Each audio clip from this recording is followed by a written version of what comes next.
One, two, one, two.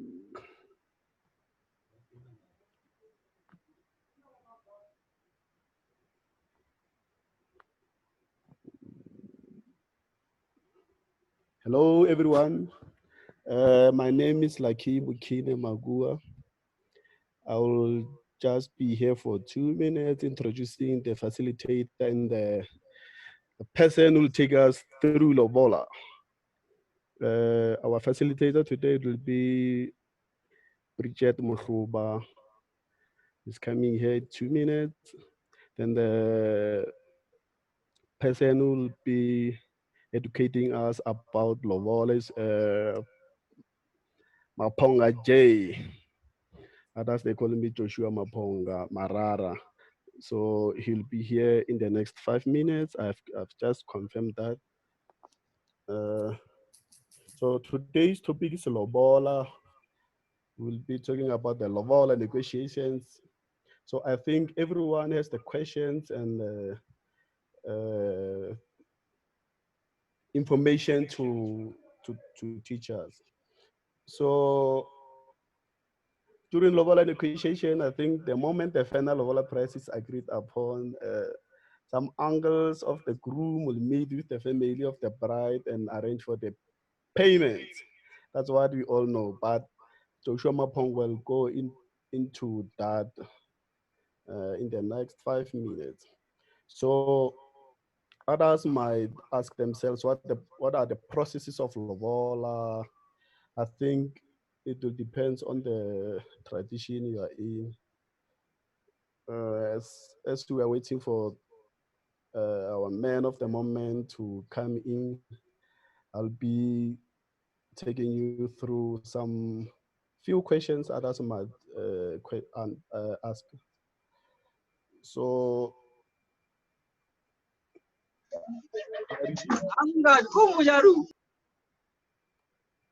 hello, am I audible? Yes, sir, we can hear you clearly. Yes, you are, sir. Yeah, because others last week they had problems of audio there, including the bishop.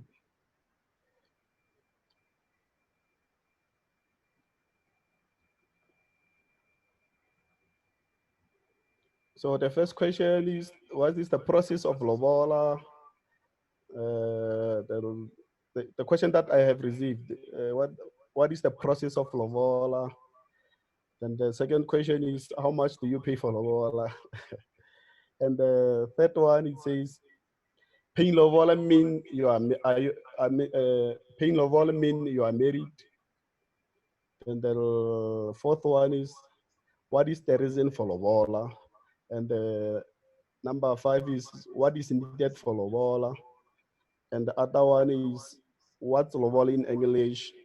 I think Joshua, our bishop, will answer those questions. And other one, it says, can Lobola be returned? And other one, it says, is Lobola losing its meaning? I think they're talking about the modern generations. The other one, what comes first between Lobola and engagement? So those are the questions that I have received so far. those questions I will forward them to Bishop so we can save time and never be asked again. So I think the other question it says how many cows are in a Lobola. So that depends on how financially massive you are. So the other one it says is Lobola payment necessary?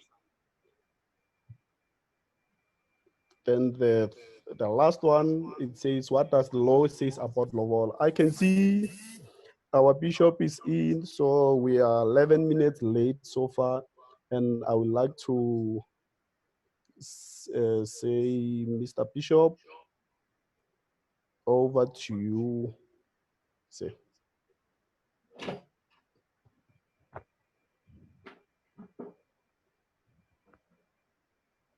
Hello, one and hello all. Yeah, we can hear you. Hello.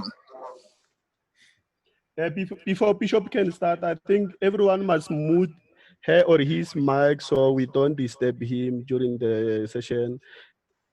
Thank you. I'm happy. Yes, please. Are we all audible? Yes, we are. Good evening, everybody, and welcome to today's show. Today we'll be speaking about the Lobola. As an African child, what does Lobola mean to you? What is Lobola? What are the procedures when it comes to our traditions? Do we know what we are doing, or are we doing the Western way and forgetting about our African ways? So today, Bishop is going to be taking us through that of what is Lobola, what is expected of us, and yeah, in the nutshell, basically going back to the roots. What is an African child connected to the Lobola and their roots? So if you have any questions, may you please post them in the chat and we'll attend to them. Bishop will be answering them. But for now, Bishop, the floor is yours. You may take us through the presentation of the Lobola. I thank you. Thank you. Thank you very much, one and all. And I'm excited to be part of this conversation as part of building the African social, cultural traditions. I must say right at the beginning of the program that what I'm addressing to us, I'm talking to all of you at the level of your parenting and consolidating research from Nigeria, Cameroon, Senegal, Sudan, Congo, Kenya, Zimbabwe, Zambia, Malawi, Mozambique, Namibia, Swaziland, and South Africa. If we all agree that our genesis and our beginning is within the embo, where you find the word embroidery, embryo, where we all started. Each culture has picked up pieces of embo into their own practices. With colonial invasion, some of those cultures have been commercialized. Some of those cultures have been modernized. What I'm sharing with you is a cross-cultural conversation. I think one or two people's mics are still on. I hear some feedback. One or two of those cultures have modernized this culture into what we now call African culture. But the truth is even African culture cannot refuse or refute the fact that it has also been colonized. Why am I saying that? Because in some African cultures, the ancestors are now drinking white alcohol. They are now smoking white cigarettes. They are now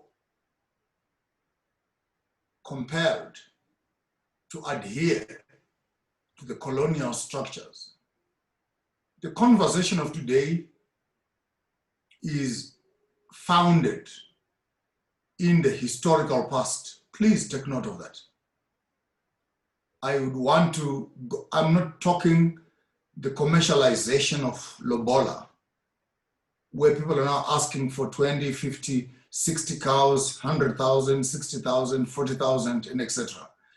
Please, your questions must be embedded in the understanding of the culture itself, in its purity, before we can begin to talk about what modernized culture is now saying this is African culture. I will take you back as long back as I remember, and I know. And the advantage which I have today is that most of you are now parents.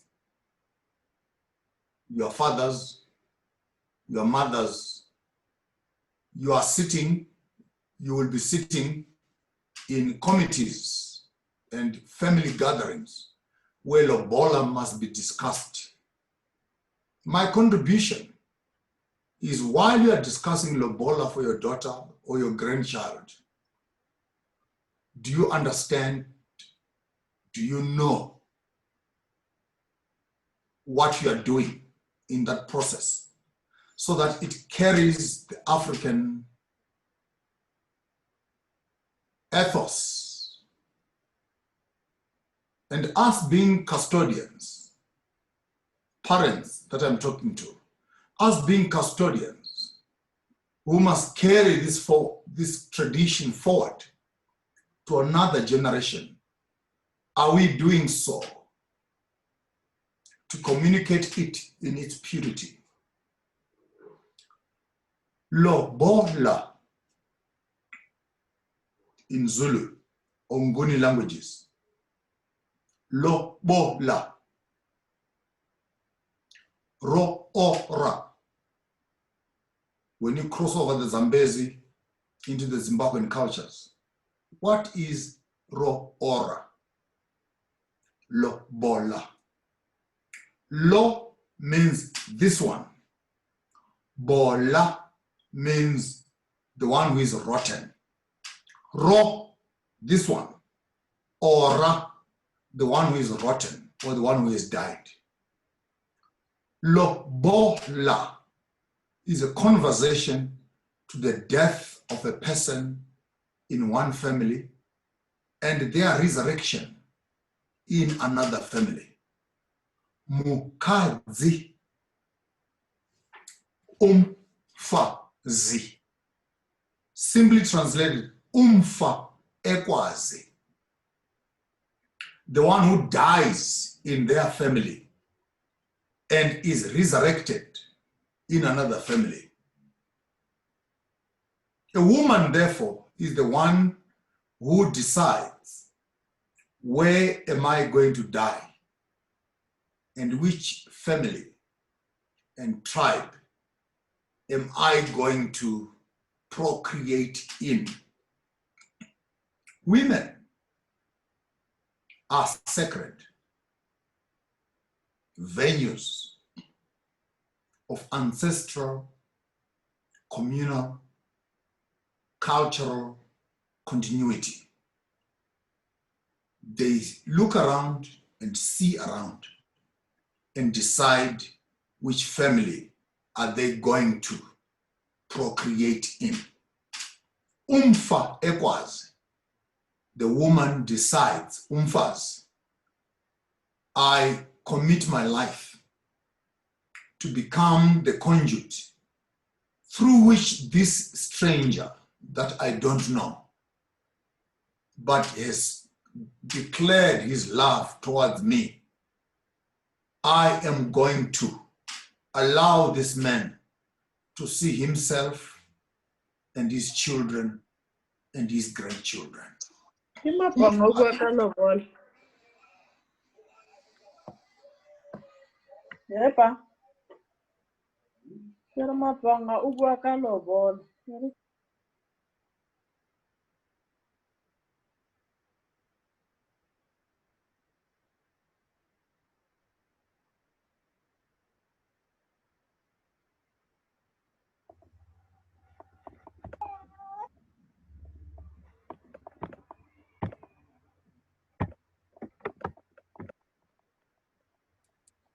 Sir, your microphone is off.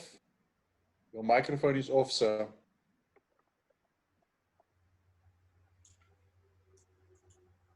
Umfazi, umfa ekwazi, becomes a woman who decides in which family is she going to die in, and she will allow that family to see itself through her loins, which are the children that are coming in. When other children are born from the testicles of the father of the house, she will be born through the cows, which is the crawl. She's coming from the ancestral side rather than from the genetic side. She comes in as a woman, as a girl, who becomes a mother, who becomes a grandmother. By the time she dies, she is ugogo, gogo, gogo, mbuya, who now holds the history of that family in her hands. That explains to the Zulu culture, umsamo is not for the man, umsamo is for ugogo. Because she did not come through isende, she came through isbaya. She did not come through reproduction, she comes through the wealth creation, which is the crawl. Umfa ekwazi, umfazi, umfa azi. Talks to a woman who makes a decision to allow herself into another family to become the progenitor, to become the source, to become the connecting womb through which this family, which cannot know itself, will know itself through her. Women are sacred in African culture because they are the cradle which connects us to ourselves. A man can never see himself until he finds a woman in whose womb you will plant a seed. And in that womb, he will see himself. And his ancestors, his traditions, his history manifests itself through the birth of a child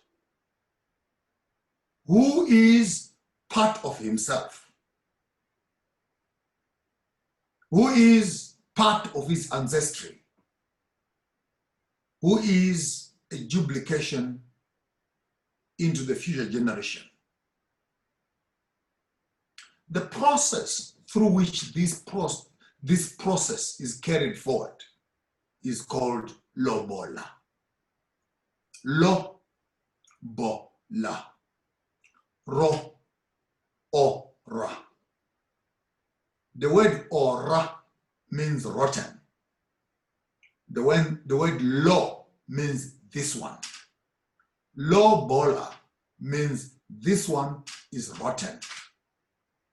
What does that mean? She has died in her family. She is now reborn in another family. I'll take us through the process of Lobola.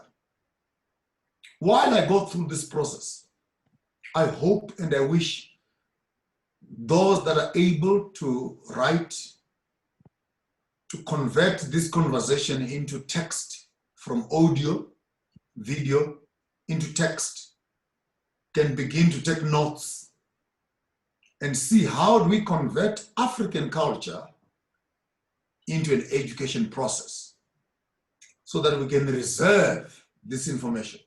I'm not going to be with you forever. I'm with you for a period of time, maybe 30, maybe another 40 years from now, before I pass away. But while I'm still alive,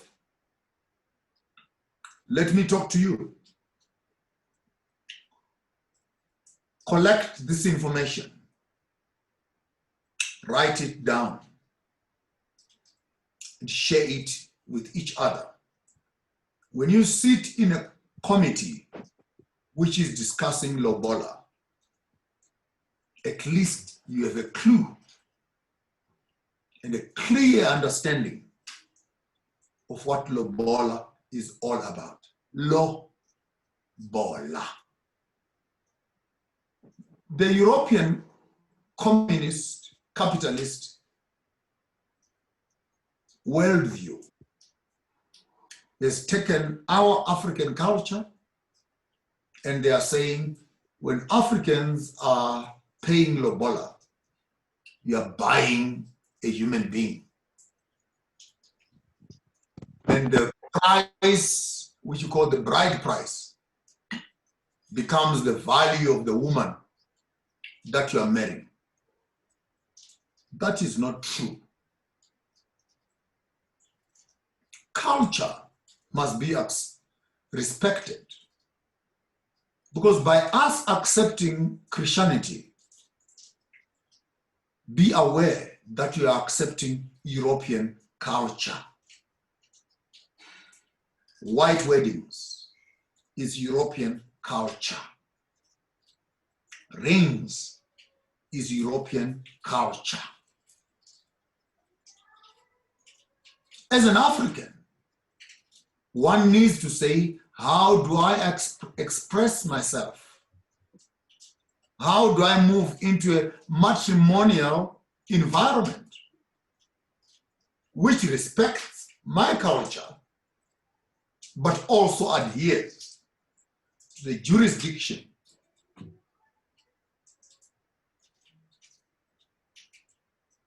and legal frameworks of what a marriage is all about? Fasten your seatbelts, ladies and gentlemen.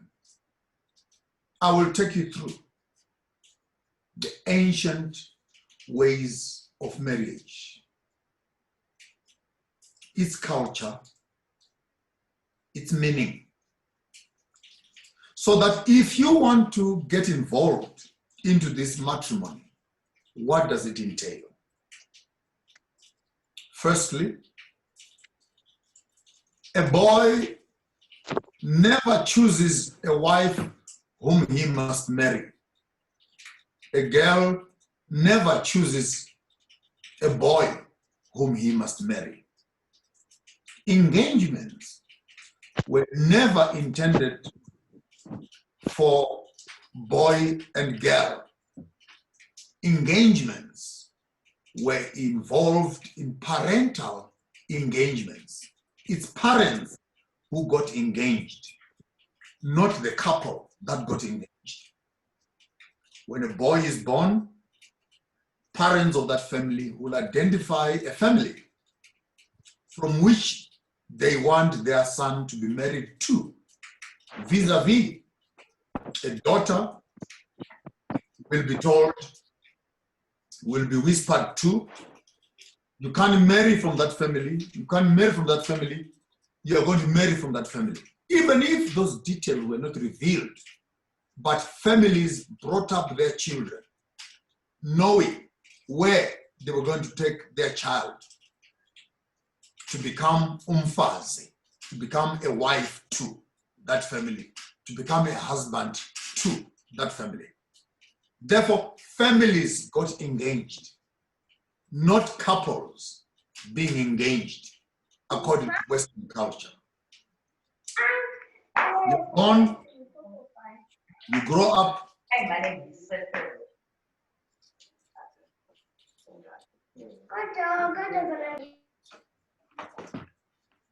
you will help me. Someone has just walked in and their microphone is on. Yeah, we are sorry for this, Bishop. Let me mute everyone. So, yes.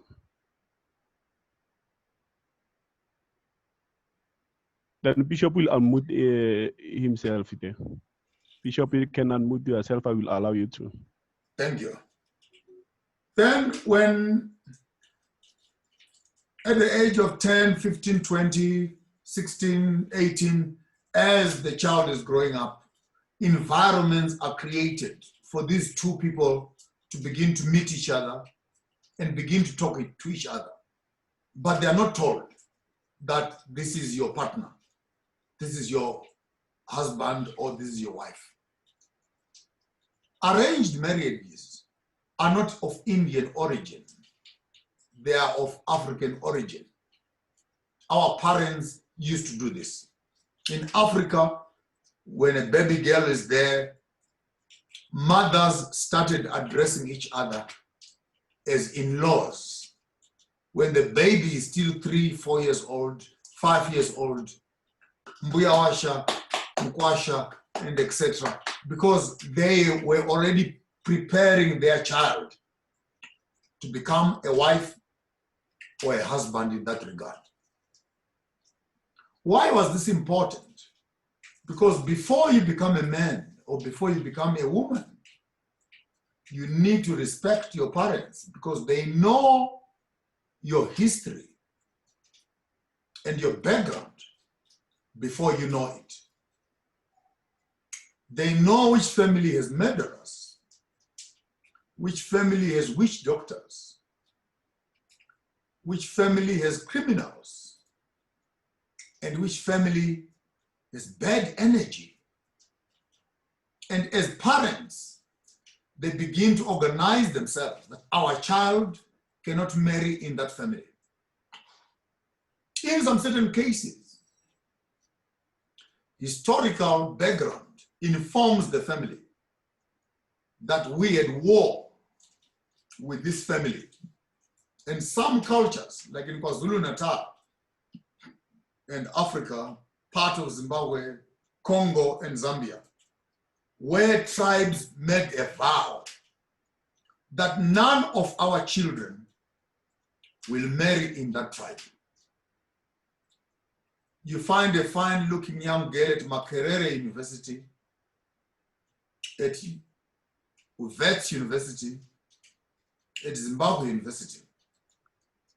She looks beautiful. According to you, she's marrying material. But if you don't know the history of this woman, you might be walking into a covenant which your family made and your tribe made, that we will not marry anyone from this family. You'd worry and wonder, why is my marriage not working? Meanwhile, you don't understand the cultural ties that your tribe have made, the covenants that they've made in the previous generation, which disadvantages your marriage. Let's move over into the marriage culture itself.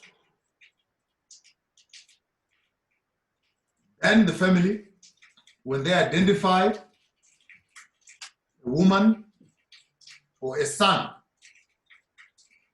they want their child married into, they send a goat. I'm speaking traditionally, please forgive me. in some certain cases, even a cow, to book this girl or book this boy for this marriage. The families get engaged. You are bringing up our wife. You are bringing up our husbands. That is a paternal understanding, which is preparing for the children that are in the background. 16, 18, 20, 22, 25, sometimes even 30. The families begin to introduce these two people to each other. No sex, no fondling, no kissing is registered, but just to put the children in one environment so that they can know each other. When finally the parent of the son discover that their son is now ready for marriage, they walk to the family of the woman and they register their intentions. It is on this intention and registry that the family of the wife declare their interests and support for the decision that they have made. That includes entering into the home and declaring that interest. In a proper African culture, no man pays lobola for his wife. It is the father of the son who visits the father of the daughter to say, I am coming here to find a daughter, a wife for my tribe. And my wife will father the tribe. Even if you have money, you don't buy a wife. It is your father and his uncles who must go and approach the other family asking for a hand of marriage. It's disrespect for a young boy to walk up to a father who is a girl child and say, I want to marry your daughter. That is disrespectful. It's father to father, mother to mother. And in that agreement, then you'll be daughter to son. Then a date is given in modern language in Southern Africa. Then you must write a letter as a father of the son that we are coming to your home. We are asking that we can have negotiations for the marriage of your daughter to our son. Then the parents will reply that letter, giving you the date when those negotiations must begin. Your family honors the date and they come to the mother-in-law's house to begin lobola negotiations. You don't enter the house. You stand at the gate and you announce your presence. Itina, Bakabani, we are from this tribe. We are these people. We are this and this. We are these people. We are seeking for a relationship with your tribe. It may take 30 minutes, an hour, even in some cases, 2 hours before that family opens up its gates and allow you inside. When you enter into the house, you are strangers. Though we know exactly that we have a relationship prior. But because we're taking this relationship to another level, you are strangers invading our space. And we will treat you as such. You come into the family household environment, we sit you down, we ask you, who are you? Cut off all the logistics of giving you water to drink, or of water to wash your hands, or water to whatever. What are you looking for? And before we begin talking, we may ask for a cow in some instances, a chicken in some instances, or a washing of feet in some instances, or a washing of hands in some instances. All these plenary processes are meant to welcome you into our homestead so that we can sign on a covenant that joins the two families together. While we are discussing, who are you? You express yourself, even in your absence as a boy who is coming to marry. Your father or your uncle or your cousin can actually drive the marriage process, because marriage is never about you in African culture.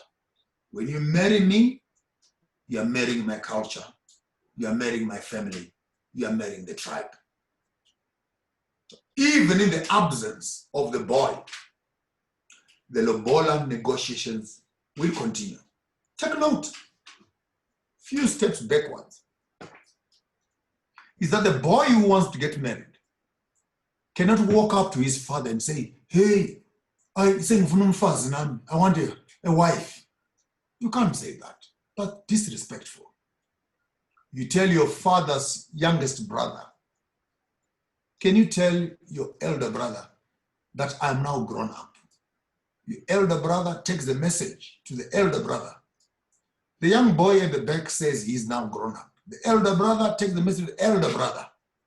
That process takes roughly 3, 4, 5, 6 months in some cases, where the message is being drifted from the bottom until it reaches your father. And your father then agrees and uses the same process, sending the message that I heard your message. Are you ready for it? This is important because it allows the young person, are you sure? It allows him time to digest the decision. Are you sure this is what you want to do? And by the time the message goes up and the message comes down, we still want to find out, are you still on the same decision that you want to marry into this family? Now you're here. Negotiations begin. In African culture, the maximum you can be charged for a lobola is between 5, 9, or 10 cows. I will help you to understand why the 5 or the 9.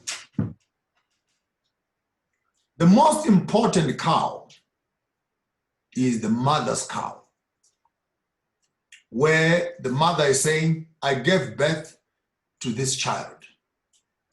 Can you compensate for my back that I carried here for 9 months? That's not payment. That's recognition. That's not payment. That's respect.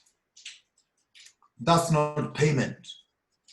That's acknowledgement that I understand and I know the door through which you came into this life.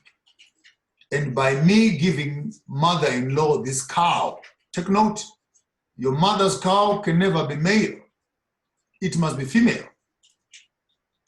Because through that cow, for the next 10, 11, 12, 15 years, we are going to have a build-up of economy where this cow will reproduce, and all the calves that are being brought in through this cow that you paid Lobola with. Your mother-in-law creates a wealth base. I will explain that later, why that is important. Then one cow, it could be male or female for the father. Another cow, take note, the third one must be a cow also for the son who will be born from your side. Because the inheritance of the son is not with his father. It is with his father-in-law on the maternal side. Because the lobola that is brought forward, one of the cows is earmarked for the son who will be born to our daughter.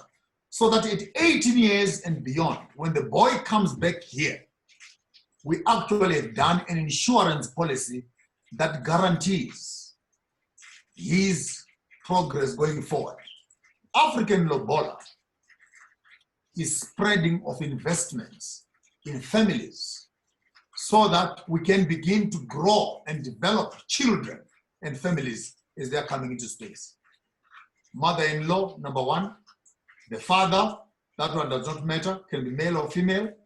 The son's cow must be female because that one must grow so that when the boy comes back, he can find an inheritance. Then another cow for Vulamlomo. Before we start talking, we can start opening our mouths so that we can begin to talk and negotiate. That makes the first 4.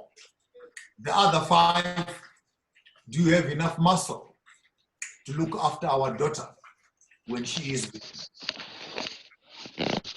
9, they feel they are strong, we may push it to 11. But take note, if you could not afford those cows, you needed to come as a son-in-law and live with us in the father-in-law's house for 1 year. We give you a bush that has not been worked on.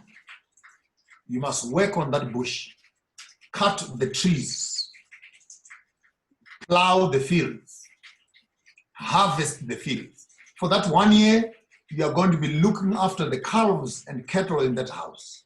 At the end of that year, the calves that were born while you were a slave, quote unquote, in our house, we bring those cows, we designate to you some of them, and you take some of them plus the harvest that you plowed for that year into your hands, and you can move over and start your own family with your wife, who is our daughter. So Lobola was not a passport to marrying someone. Even if you did not have money, you would work in my house for 1 year and prove yourself that you are able to work, and the proceeds and the profit of your 1 year of labor will be converted into your Lobola bride price. Africans have never sold their children part of Lobola. So we leave those cows for that day in the family. That forms the Lobola bridal price. But even after we have paid those cows, you don't take our daughter with you immediately. You pay, you submit your cows, and you walk away. We as a family remain with our daughter. We educate our daughter to the family she is moving into. The culture, the totems, traditions of that family. On an appointed date from the father-in-law's house, we then take our daughter to the kraal. We kill either a goat or a sheep or a cow. we inform the ancestors in the family that we had a daughter. She is now moving from here to the other family. And here are the cows that confirm that she has been spoken for. This animal is killed. The intestines and other things of the cow or sheep, whatever, are removed. And the lining of the womb of the sheep or the lamb or the cow is removed. And they make the dressing for the daughter. This ceremony is umfazi. We kill her in this family so that she can resurrect in the other family. Even when the father is dead in this family, this child cannot put on black clothes, or she's mourning for the father, because she is no longer counted as one of the family members here. Her history is migrated to the family that she's now marrying into.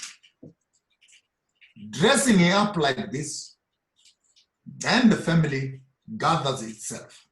Aunties, the uncles, grandmothers, the mother and the father, and they make their way to the family where the daughter has been paid dowry for. They arrive at the gate and they shout, "Siafika, we've arrived. We from the Bunganes, we from the Numanos, we from the Mvides, we from whatever tribe you're coming from." You shout your totems. We have brought your thing. Take note. When she is coming here, she has no name. She has no identity. She's just a thing being brought to this family, to which the family now also responds. Come to the gate and accept this parcel, which is covered in all these traditional clothes, nameless, identity-less. The old women of this house will take the girl to the other side. Tradition, families will meet together from the husband side and wife side and discuss. We have brought your parcel. We have brought your goods. We have brought your embryo. We have brought your cloth, your womb. We have brought something to you through which your family can begin to reproduce another generation. It is a sacred ceremony in African culture. True marriage is when the father hands over his daughter to you as a man and says, "You can now sleep with my daughter to reproduce yourself." There's no law there's no pastor, there's no religion that surpasses that.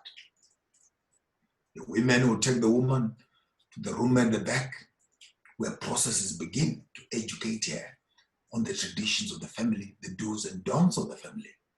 The men are talking, bragging, talking, sharing information. It's a relationship building. And take note that because our cows are now in your kraal and your cows and your daughter is now in our space, we are sharing responsibility. In the event that the husband's family is destroyed and their wealth is stolen or destroyed, this son who is being brought here, his inheritance is with his in-laws. Similarly so, when women are asking for 50-50 in marriage, they are messing up the tradition, because African culture does not give you 50-50. It gives you 100%. Because when you come in as a first wife into the family, you have full rights to the inheritance of that family. is done to welcome you into the family, and a celebration is put into place to welcome you into the family. And then fathers, mothers, drums are beaten, food is cooked, chickens and cows and goats are killed to welcome the daughter into the family. Take note, you come in as a daughter, as a child, because you're coming through the crawl. But from a child, you become a mother. From a mother, you become the grandmother. And when you are the grandmother, you are the grand matriarch who holds in her hands the entire history of this family. Hence, when this family wants to speak to their ancestors, they speak through you. Umfazi osengugogo. Lobola is therefore not only transactional, it is spiritual. When families of diverse spaces are putting their culture, their wealth in a common basket, so that what is on the left is also on the right. And when we share wealth together, we share children together, we share history together, we share a future together. And this system, in case there's a problem with the marriage, the same system is used in terms of reconciliation and conversation to keep these families together. So when you go to give your dowry, you are not just paying for your wife, you are investing for your son, and you are building a better future for your son in the house of your in-laws. At 18 years later, if they look after this cow properly, 18 years later, the boy must walk up to his father-in-law's house and must be given not less than 18 cows to begin off his life. This is an investment policy. We're not buying, we're not selling, we are negotiating,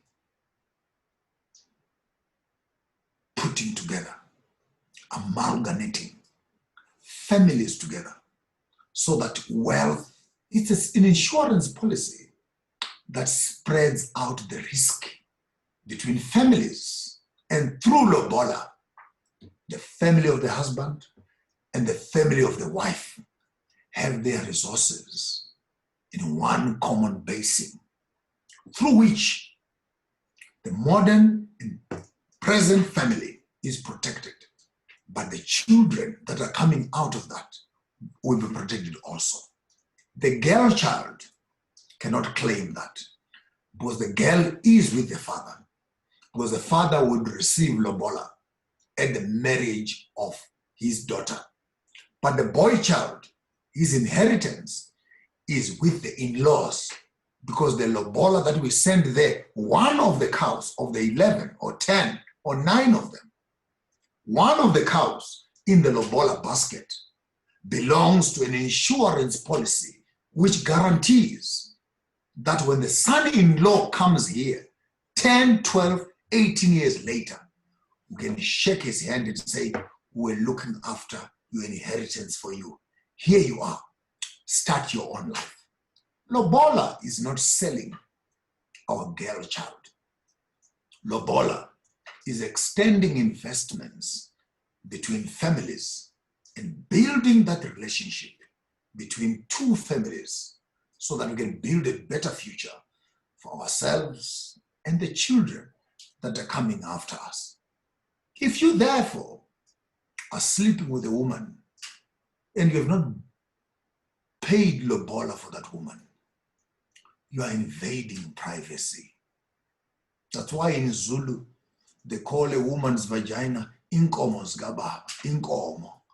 They actually have a word which addresses women's anatomical parts as the cows for the father. Because by entering and eating these cows without acknowledging your presence, you are destroying the crawl of my own father, because marriage solidifies, secures continuity, relationships between two families. And when you go to that family, it's respect, it's honor, that I will be able to look after your daughter the same way I've looked after myself. What is mine now belongs to you, and what is now in your hands also belongs to us. Families need to negotiate that relationship during Lobola. Take note, during the wedding ceremony itself, then in the North African tribes, there's something they call kupembera, where the father of the bride, father of the groom, put gifts together to assist the family to start. In some certain cases, they will even bring some of the cows that you paid for your lobola into this common space to allow the new couple to begin a new life together. They will buy you a house in some cases, or a car, but traditionally, they may even give you 2 or 3 cows of the 11 that you received, or the 9 that you received. Your father-in-law, if he is sensible, may drive 2 of those cows back to your house again, and your father may give you another 3 or 4 into your crop, so that with those 3 and 4 and 5, this new couple can begin to have a life. It's an investment policy, good people. It's an investment policy. When well practiced, African Lobola allows the in-laws to come together to create a wealth base that assists the family to start their own life. We don't buy people in Africa, and we don't sell them. We build families. I thank you.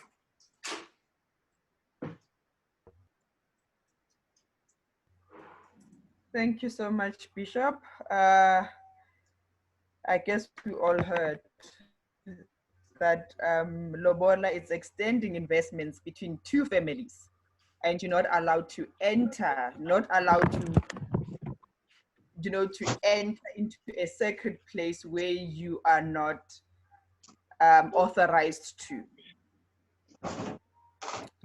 So Bishop, we have a question here. It says, please elaborate the origin of double barrel surnames in African marriages, or rather its relevance.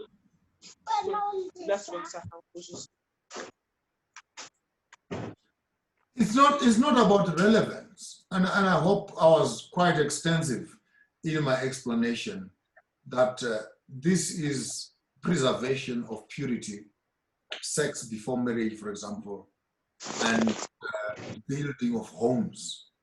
That when you bring dowry and families are in negotiation, we are agreeing that your tribe, your family can now make children with our daughter, and that is acceptable. And that acceptance forms part of the Lobola negotiations, that I, as a father, I give you my daughter and say, you can have her as a wife. That's the biggest blessing you can ever receive in the whole world. When a father of a daughter hands over his daughter into your hands and says, you can have her as a wife. There's no magistrate or court or pastor that is above that covenant. And Lobola creates that environment where that negotiation can be made possible. I thank you. Thank you so much for that, Bishop. And I've got another question for you. One says, is it wrong if I don't want Lobola to be paid for my daughter? you don't have a problem as long as you have, I'm talking to modern parents, I'm aware of that. As long as through the marriage ceremony, you can create an investment strategy that parallels the Lobola, then you are in business. So if you say, I don't want Lobola for my daughter, but the day my daughter is married, I'm putting aside 15,000 for an investment for my son-in-law, who is not yet born. And 18 years later, he must come back and harvest the fruits of that investment. Then we're happy. But if the son can afford it, I think it is quite smart that you maximize on that engagement so that what your son is contributing is not necessarily for you if you don't need it. The son-in-law is contributing for his own son, for his own offspring. You are holding it as a trustee so that when he is of age, he can come and reclaim it. I'm not here to recommend to you what you can do and what you can't do.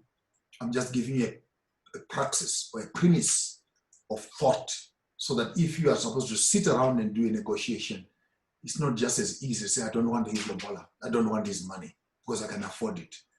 But the question is, are you prepared to make an investment for your grandchild in your own estate so that by the time he is of age, he can also have a claim of the inheritance of his mother's dowry price, which is included in the Lobola requirements? I thank you. Thank you for that, Bishop. And there's another one that says, Bishop, can you clarify to me on the process of marrying a child that was born before marriage? If the two have now separated, is there such thing though culturally? It's complicated. If the child was born out of marriage, the question is, did the parents of the child come to claim their child? If the child was not claimed, then that child belongs to the family of the mother from whence they are born.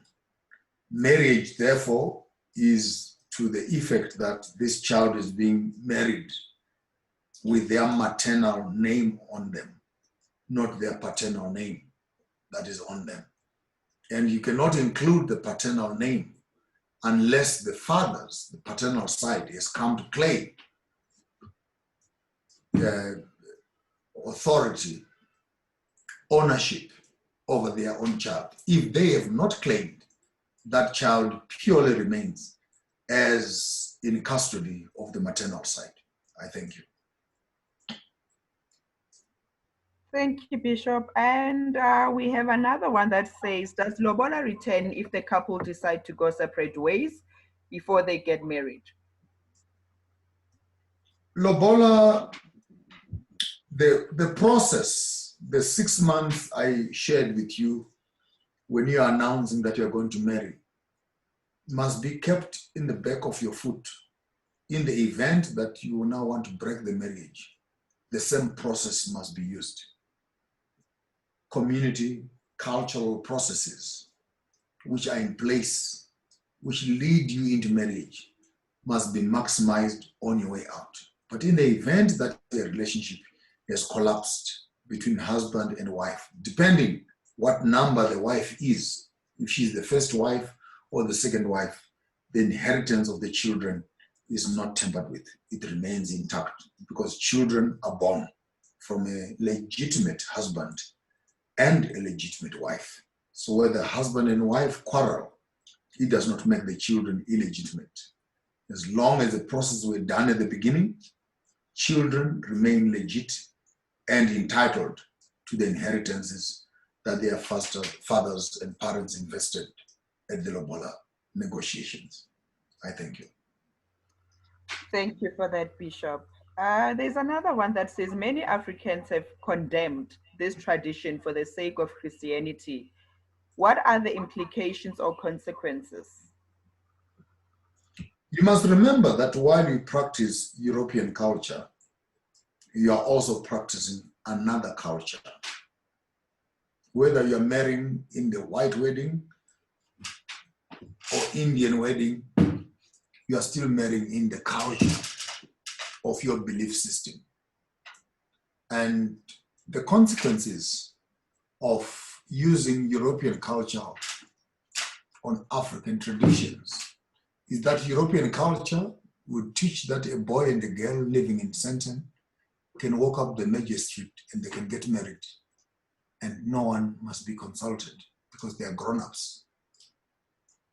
But are you aware that in the European marriage structure, you are actually undermining the support structure, which is cultural and tradition? The question is, in the event that there's a problem, do you have a system in place that can assist you to restore and repair the damages?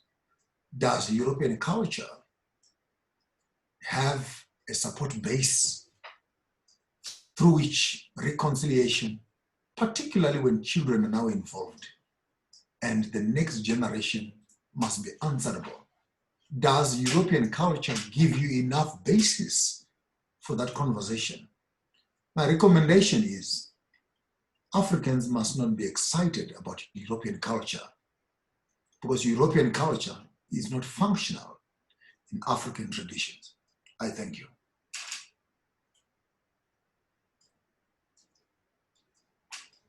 Sure. This that it says to understand if eloping has a place in our culture as Africans.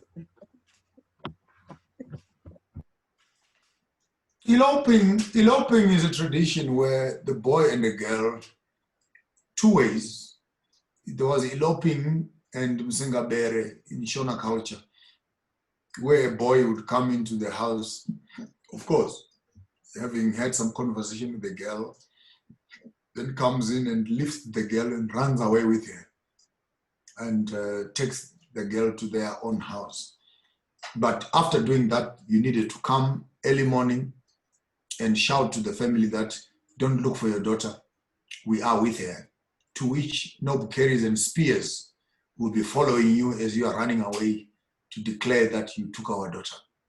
So even in that, it was almost like a theatrical, where when you do the Msingabere, where a man comes and lifts up a girl and runs to the family, or the girl decides by herself that I'm eloping, I'm running away with this man. Even after running away with the man, you still needed to inform your father or your parents that you have eloped to this family, and the necessary procedures would still come into place as to who did you elope with, where are they, who are they. But eloping came in as another extension, where as a daughter, you'd say, I'm not in line with your planning. I want to do things my own way. And I found someone who can look after me. Then you run underneath the door to disappear to be with this man that you want to be with. But still, even in that event, you needed to come back again or send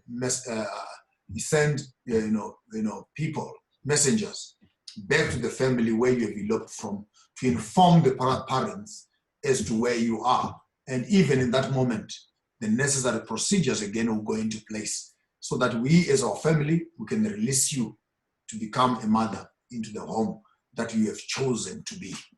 I thank you.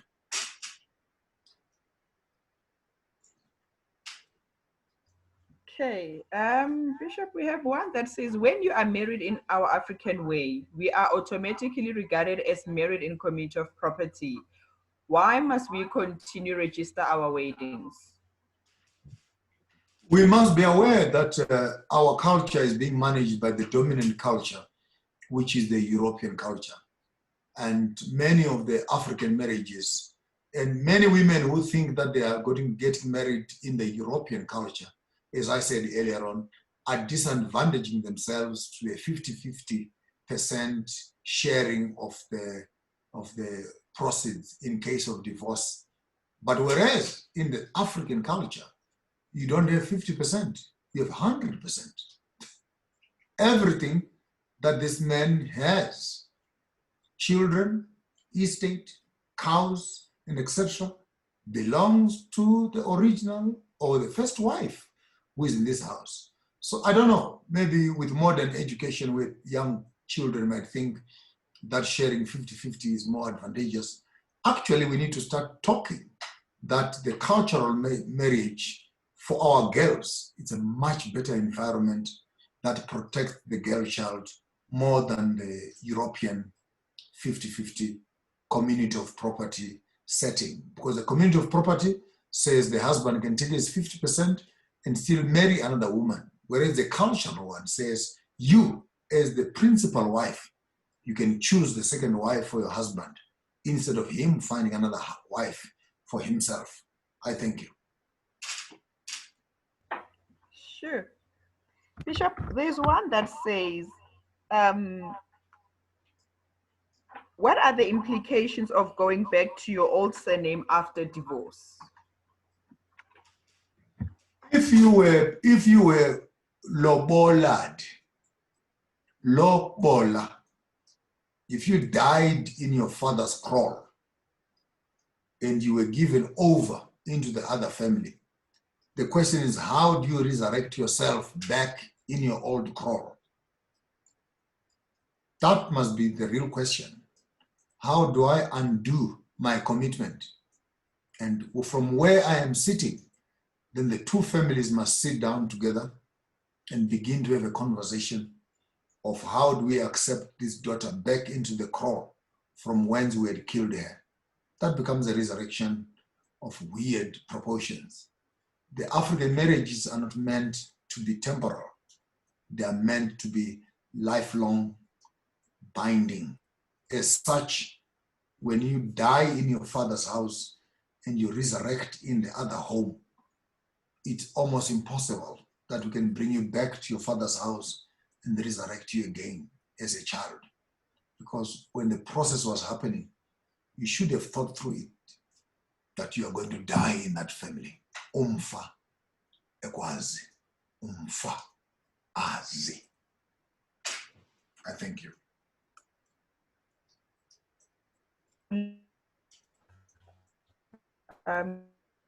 So question.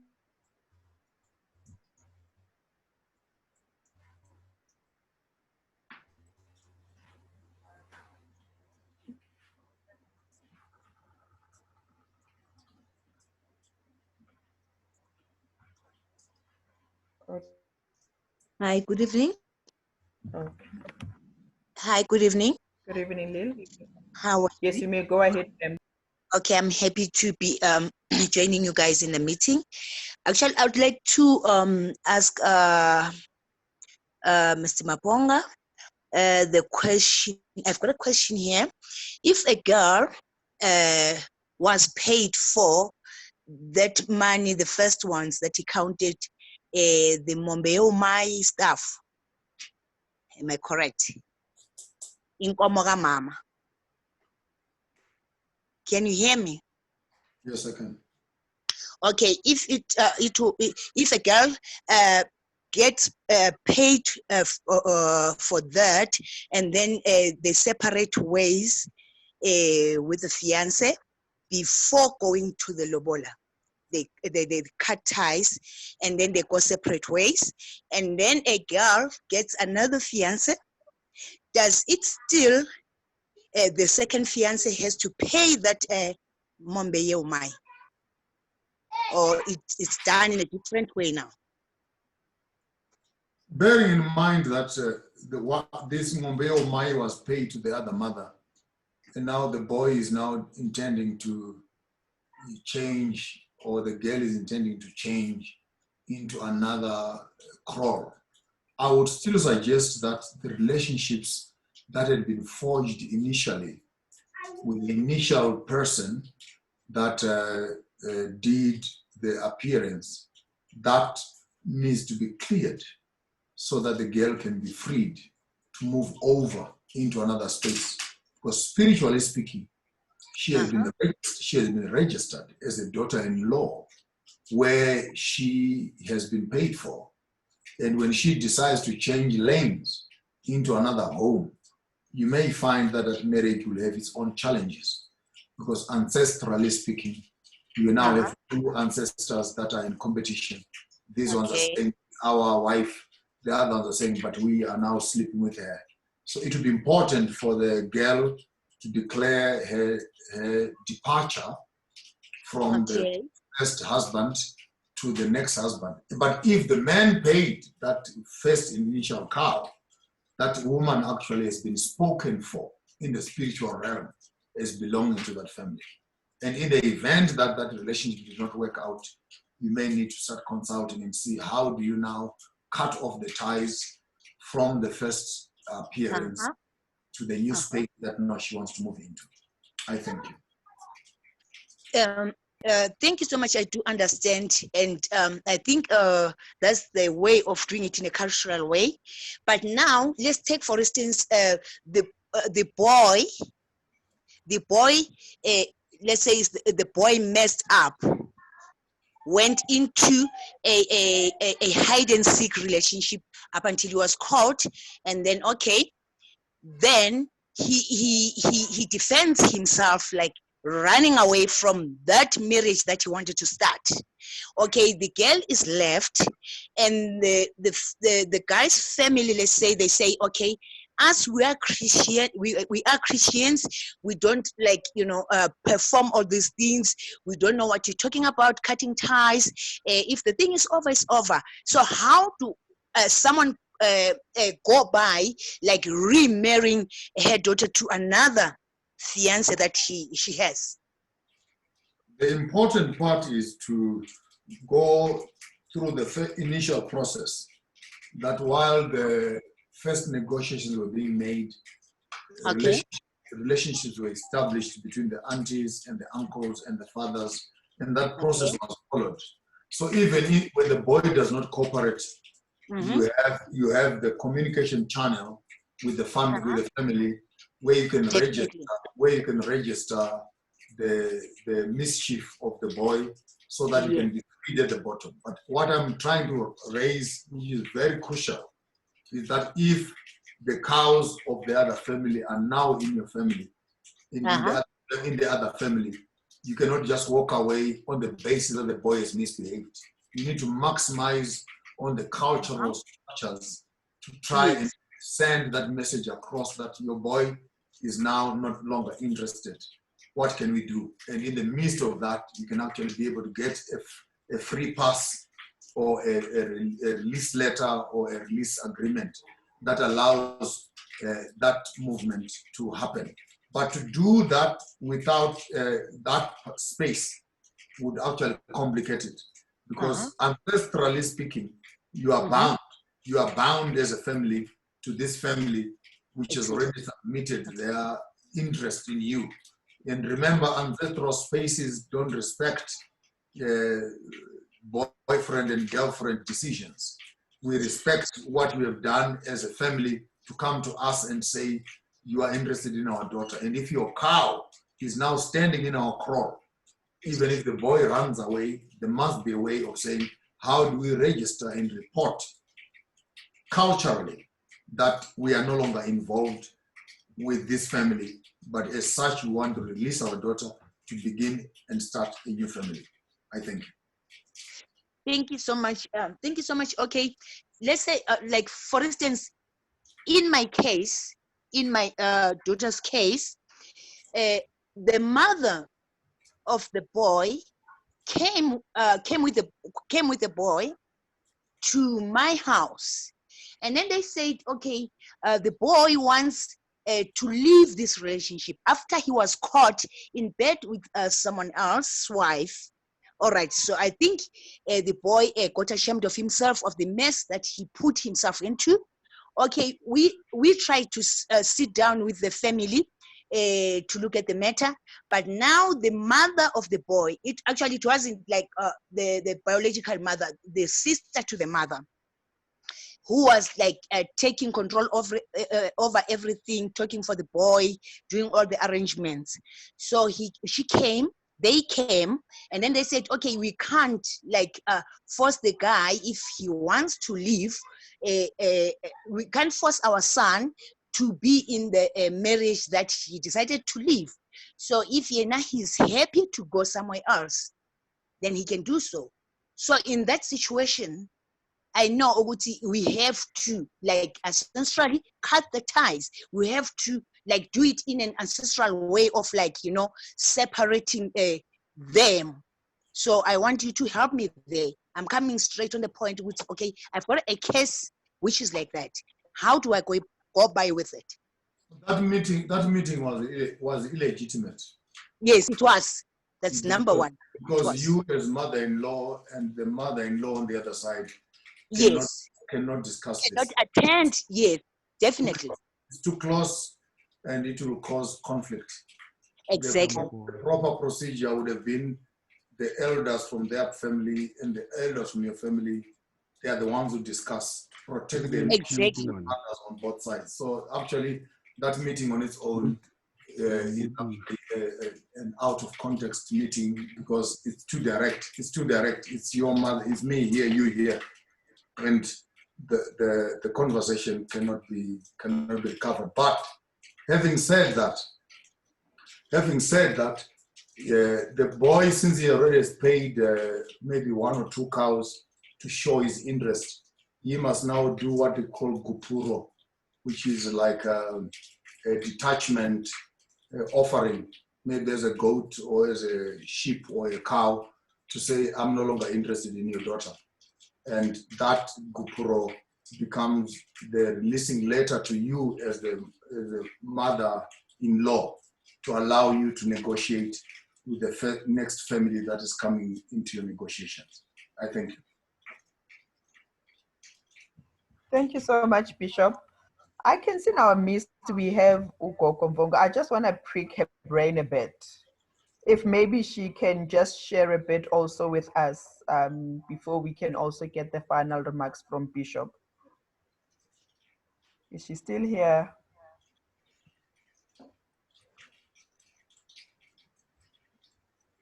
Myself. Okay. Green.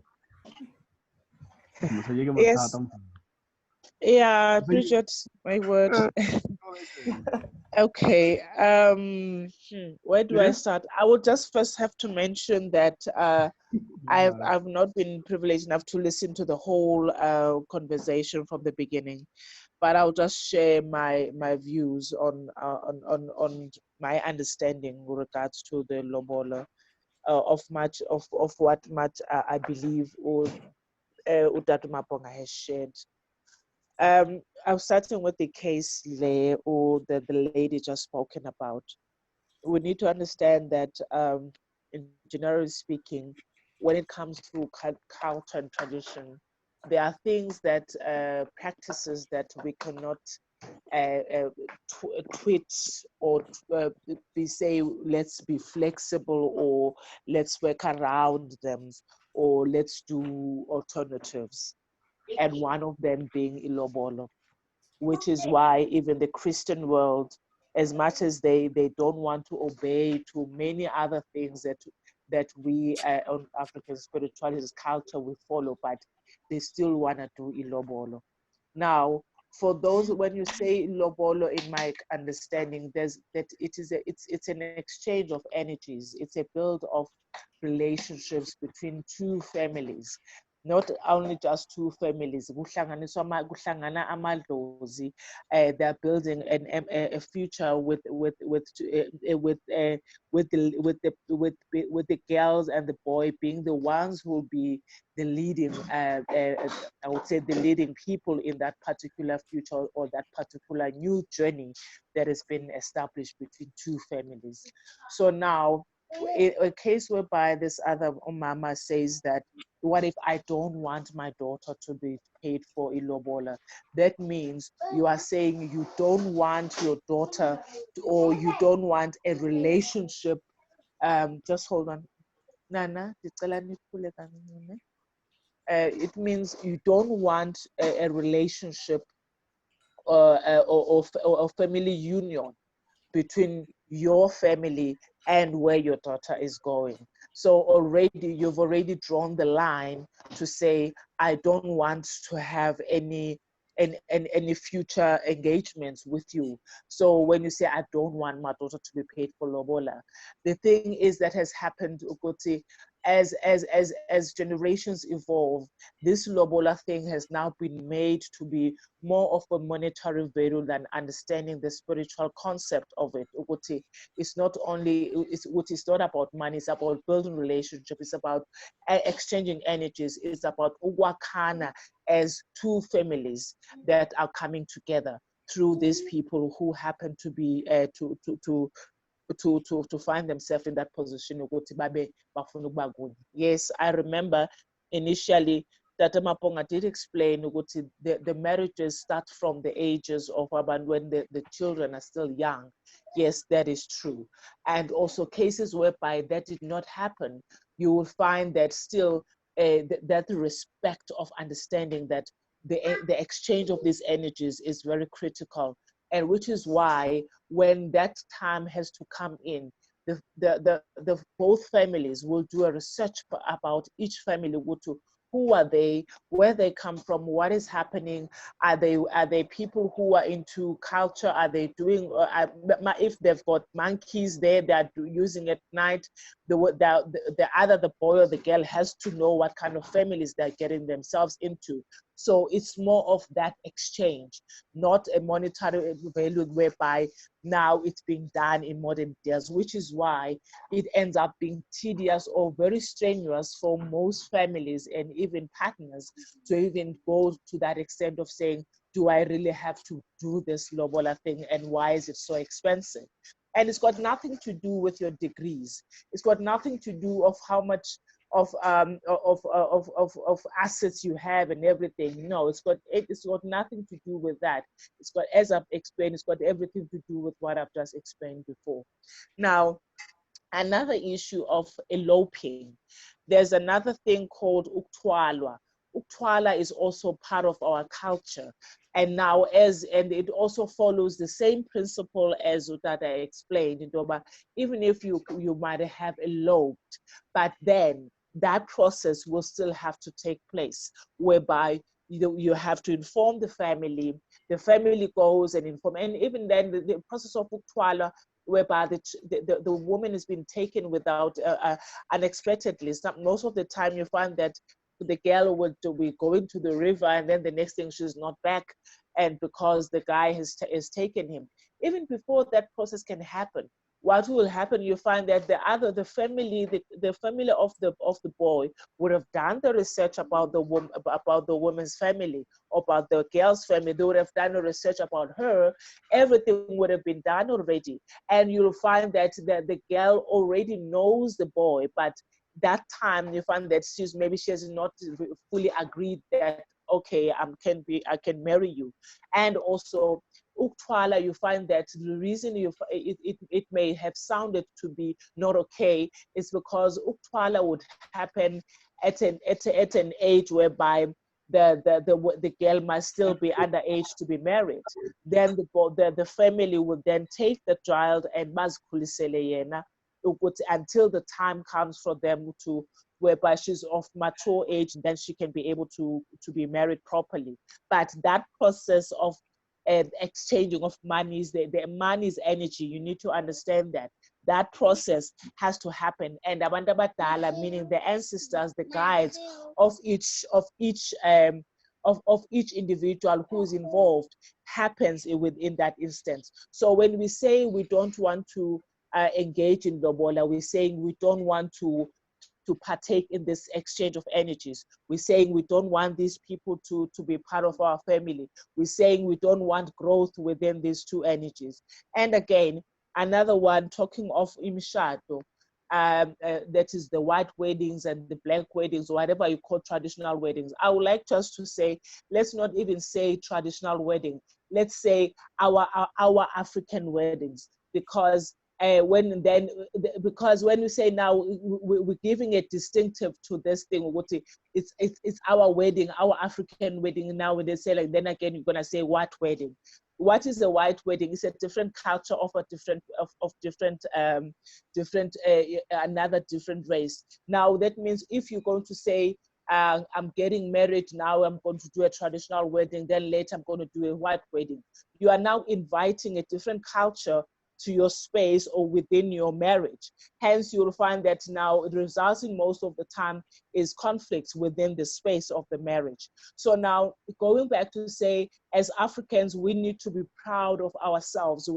We need to be proud of our own cultures and traditions and ways of doing, because our standards are there and they've been working for many, many years. But now, because of the influence of the Western culture, we tend not to now believe in what is ours, and which is why we have a high rate of divorces, which is why we have a high rate of the people being called that they've acted unruly or unlawfully in marriages. And also to broaden the spectrum, to say now, when a man let's say cases whereby a man finds himself to be, or the father finds himself to be in a polygamous situation, even those rules on those things, not everyone has to be in a polygamist. That has to be clear. In as much as people are saying that polygamy is our culture, but it's not for everybody. They'll find that if it happens that a man finds themselves in that position, when you have to go back to their historical thing, you'll find that there is that trend within the family. And the reason that it happens sometimes is because there's something that needs to be brought back through that person. So I want to make it clear to the Africans that don't misuse this thing of saying, no, polygamy is accepted. And which is why you find that there's a lot of this cold thing, cheating in our own words. When I say now, I would like to, when I even went down to find it in a native language, what is cheating? Do we have a word called cheating? Such things are very critical that we need to understand. There's some words, there are practices that we've adopted that were really not working for us. So yeah, basically, I'm just talking out of my heart right now. I hope I'm making sense to someone. Kamaku. Okay, thank you, Kokombongo. Bishop, we have another question here. Ne? It says, which uncles should negotiate for the girl side if the girl is using her stepfather's surname? Please assist me with this answer.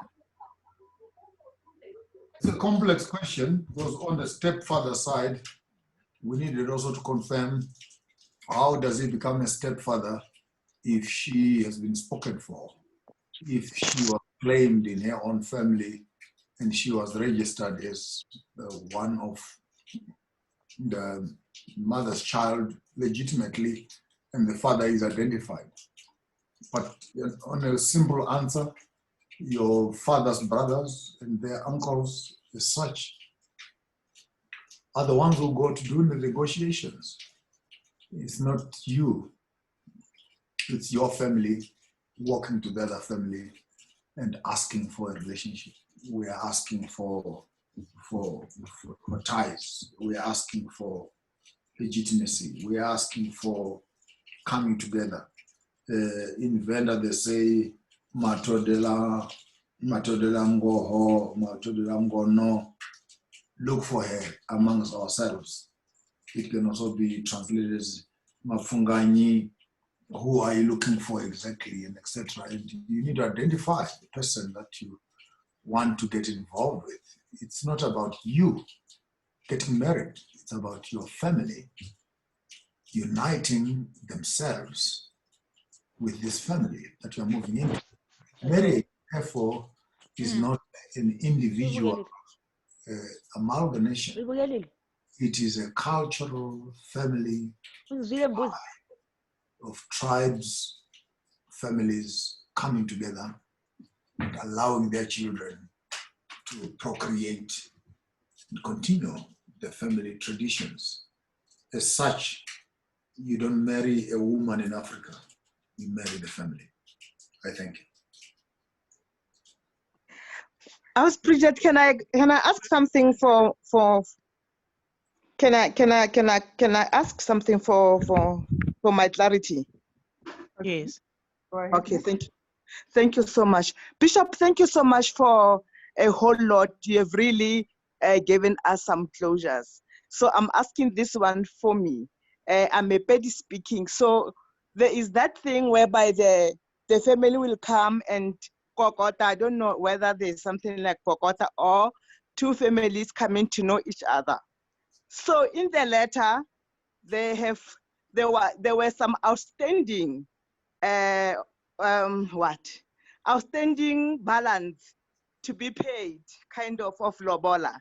1, 2, there was no bloodshed, like there was no like a covenant based on sharing the blood, or there's in fact there's something like musobola. I don't know what to say, whereby families exchange. I don't know what is that. In Zulu or Xhosa, we called umembeso, okanye kuthiwa ngamabhaso. That's when we exchange gifts, and muhlubula. I think that is what you're talking about. Yes, whereby my family will go there and take muhlubu. So there was nothing. So in other words, it was just the initial step. And thirdly, between us, there was no sexual relationship. So now we have separated. I think it's almost 3 years. So what do I do? But there's no more relationship. We have separated. So based on the letter, because I took the letter to the legal aid, and they said this is not, that there is no value in this. In other words, he can't come back to me, and maybe after I've passed on, and say, we are customary married. So how do I finish this thing if I need to finish based on the letter, whereby there were some outstanding things still to come? There was no blood, there was no intimacy. What is that? Thank you.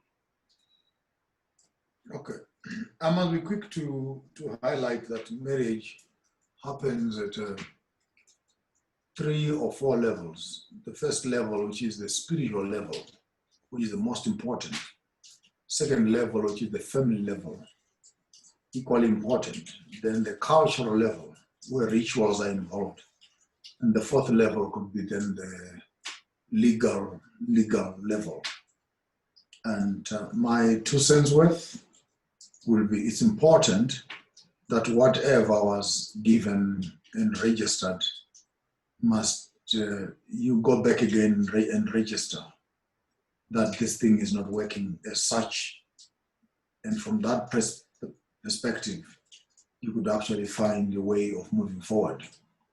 But allowing people to come into your family space, allowing people to come into your reproduction space, sexually speaking, allowing people to invade that privacy has impact both psychologically, physiologically, physically, emotionally, and spiritually.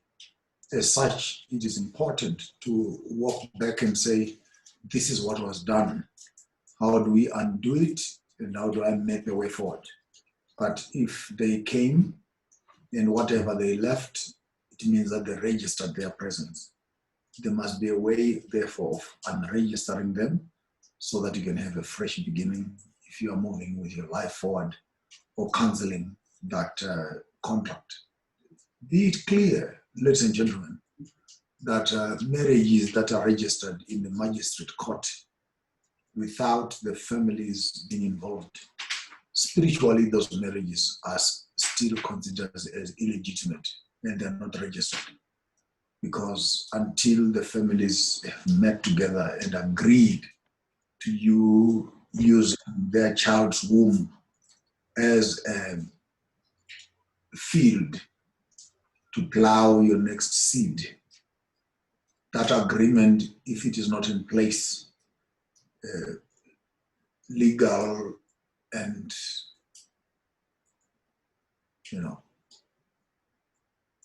colonized methods of marriages are still not recognized. So it will be important to walk back and find out what was done and how to undo that. Better still, it will be to call the family. If the boyfriend is now an estranged husband, to be good to call the family and register that departure, that your son has moved on. And hence the process of 6 months up, 6 months down becomes handy. to guarantee and confirm that the young person is genuinely intending to move into this space. What we are dealing with now are relationships from Sandton, relationships in pubs, relationships in the shopping malls, which I like you, I'll write a letter next week. And all the other processes are bypassed. But in the event that has happened, it would be important to inform the aunties and the uncles in the same space and call them to book and register with them that your son is no longer interested in me. As such, we want closure to this relationship. And I think from there, you will be able to find a way forward. I thank you. Thank you, sir. Hi, Bridget, can I please come in? There's a question again where they say, what if you are married, you went to the court, you've signed, but then you have not done things culturally? What are the impact of all that if you've done everything with the magistrate, but you have not done things culturally? Can I just add on something on that one? Then Dada can elaborate further. Okay. Okay, Dada just mentioned now that you find that sometimes when people get married, they just register and didn't do things culturally. That marriage is not recognized.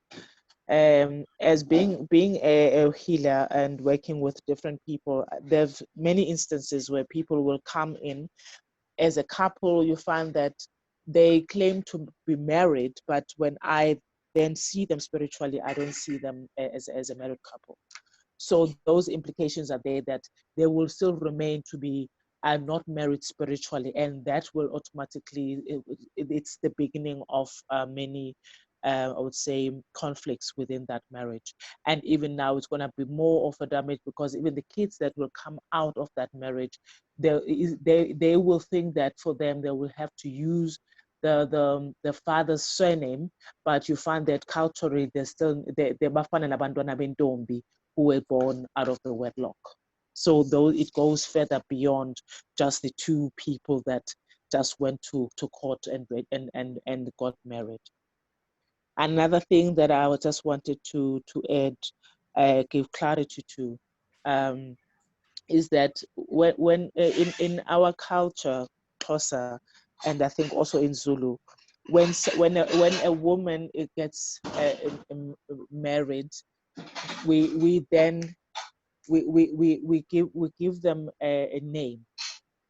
We give them a new name. So, and it goes back to that thing of understanding this Lobola, that when you're doing the Lobola, we are bulawa, we are bulawa, the old person that you are, and then you get to be given a new name, whereby in Xhosa we even have the word umchakazi, that is, you are now a new person. So the first 5 years when you are married, you are called umchakazi because you are still new within the family. Then after 5 years, that's when now you are being called umakoti, because now by then it's assumed that you would have learned and known the cultures and the things of that particular family. Tamako, over to you, Dad. I think what she's mentioning is quite important, and I know the people that are listening to the conversation are between Christianity and African indigenous belief systems, and we're trying to come up with a middle ground to operate from. Take note that what we call white weddings are just European culture, and if we are supposed to marry, and we marry in our African culture, which is not just a physical marriage or a social marriage where the community now knows that you're married. There's also a great part of that, which is a spiritual marriage. And if we mess up the research on our spiritual union, you'll end up with problems on your physical side.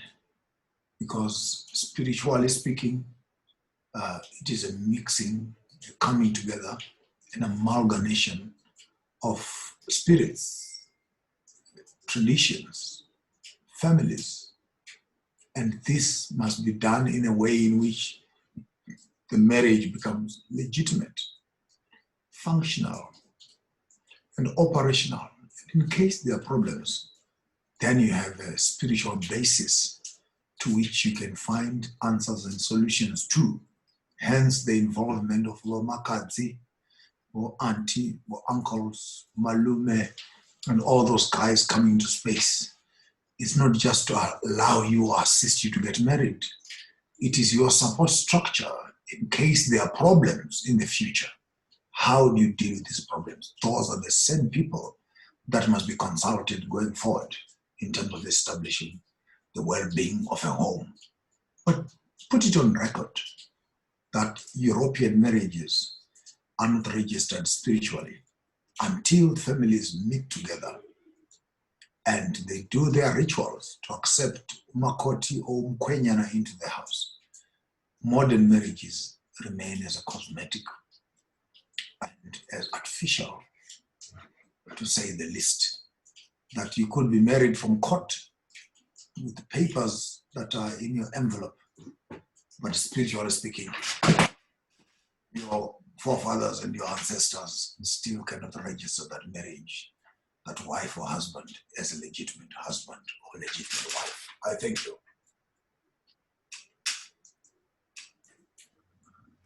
Thank you, Bishop. I think, Bishop, we can get your final remarks as we close the session.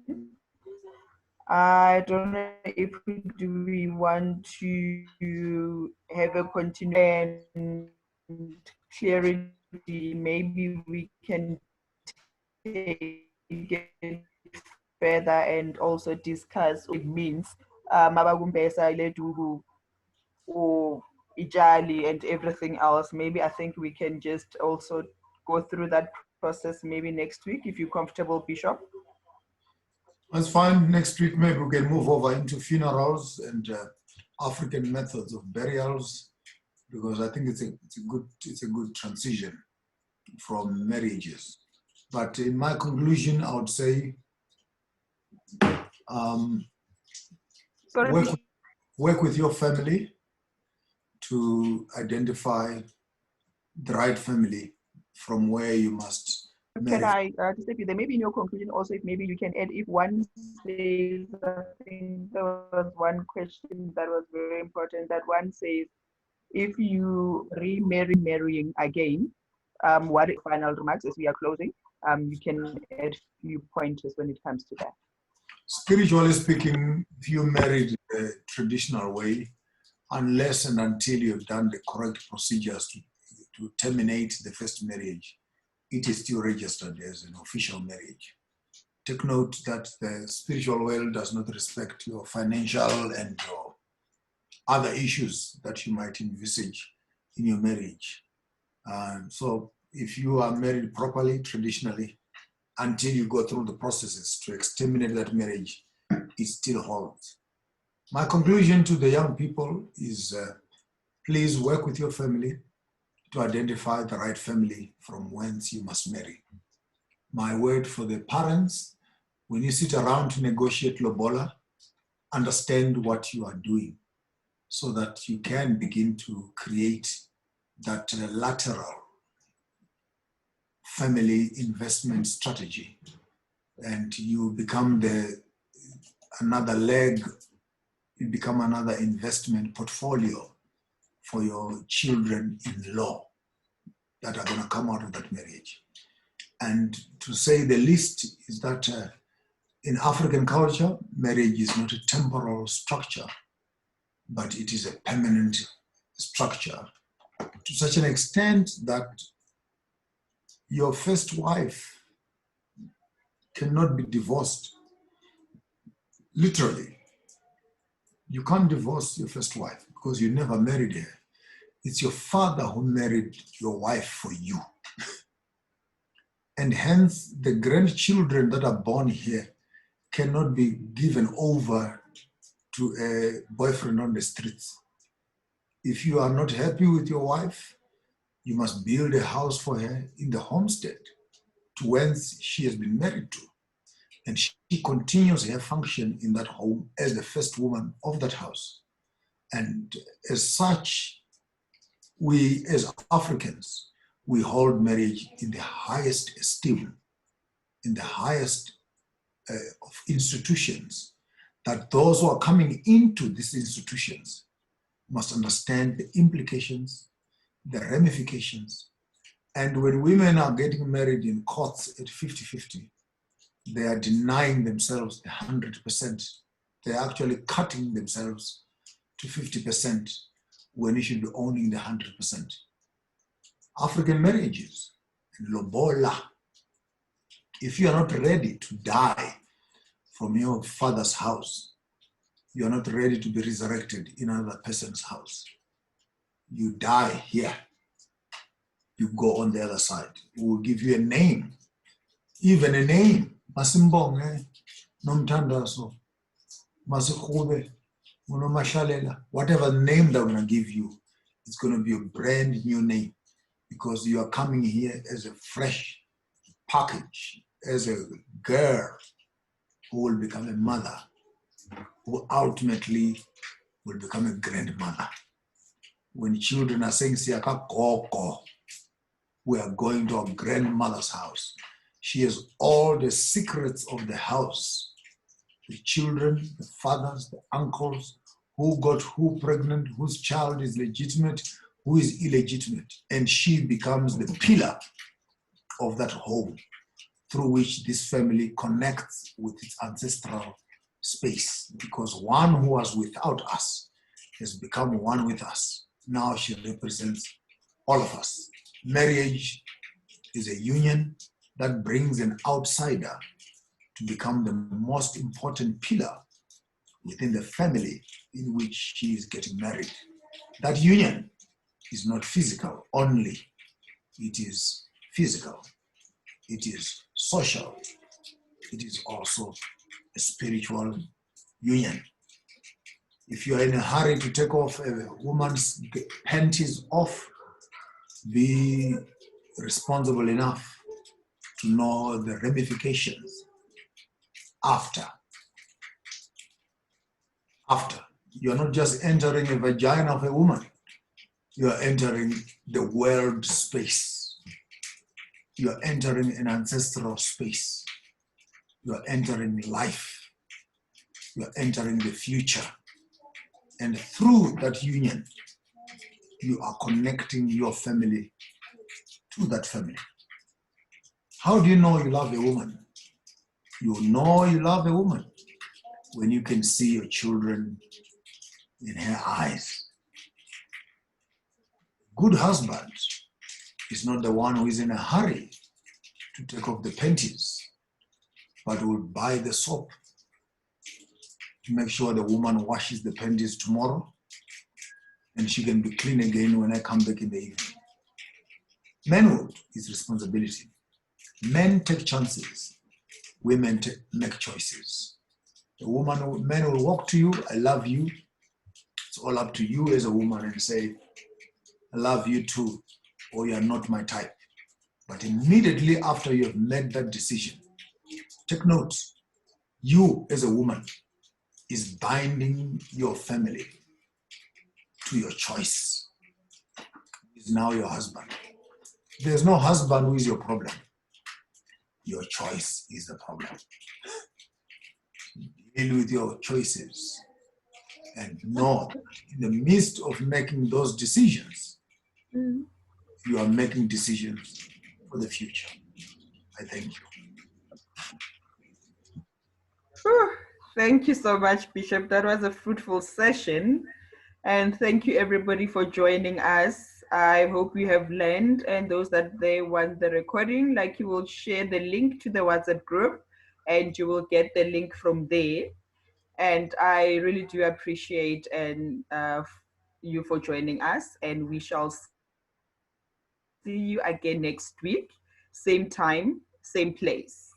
Thank you so much, everyone. Be blessed. Shalom. Shalom, shalom. Everyone who has a business or something or the books, you can share them on the chat group. Shalom. Let's know our businesses. Let's know our business. Siyabulela kakhulu. Sifunde kakhulu Nkosi. Siyabulela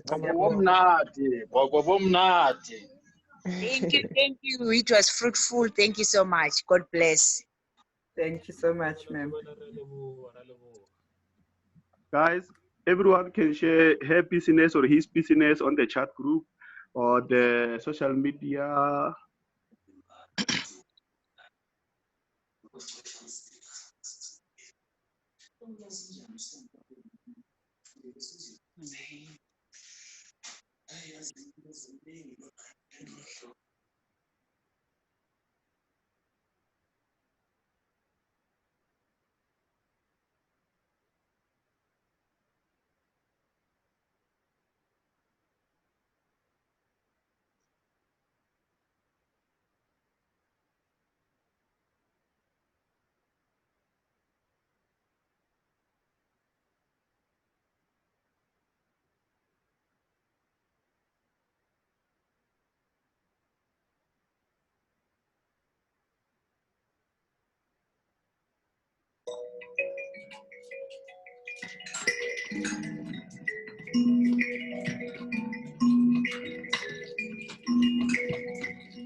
Hello guys, whoever wants Bishop's books, you can join the WhatsApp group. I will share the link now so we can talk there. Even the Dr. Joe's book, please let's join WhatsApp group so we can get more information about the books and everything. For the next week sessions, we're gonna share a book or a topic that we're gonna be discussing. So let's join WhatsApp group and buy Bishop's book. We have a woman in the kitchen. We have shopping skills. We have so you want to be the master and African solutions. So let's join the WhatsApp group so everything can be shared there. Thank you.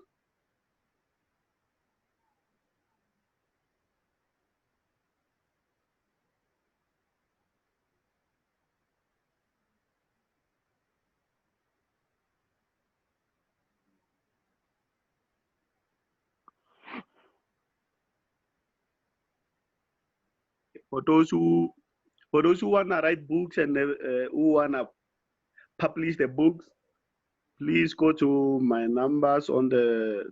Please go to WhatsApp group and text me privately there, so we can connect you. And for those who wanna write, we can also help you with your topic and everything. So let's help each other grow.